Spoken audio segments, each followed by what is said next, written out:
Bilis ng panahon, no? Dati naglalaro lang tayo ng piko. Nagjojolin sa lupa. Tapos, tumbang preso bago lumubog yung araw. Pero ngayon parang hindi na lahat nararanasan ng bata yun. Lahat mabilis. Gadget, notification, scroll. Kaya ako thankful ako kasi naabutan ko pa yung galos sa tuhod, pawis sa damit. Pero sobrang saya. Kasi sa totoo lang, wala namang data noon eh.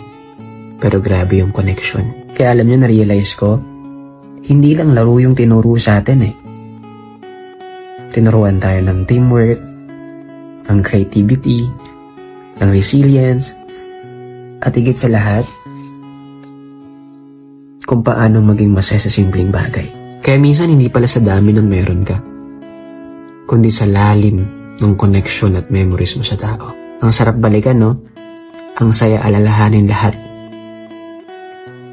Pero ngayon, isa na lang siyang kwento na kapag naaalala mo, bigla ka na lang napapangiti at sumasaya.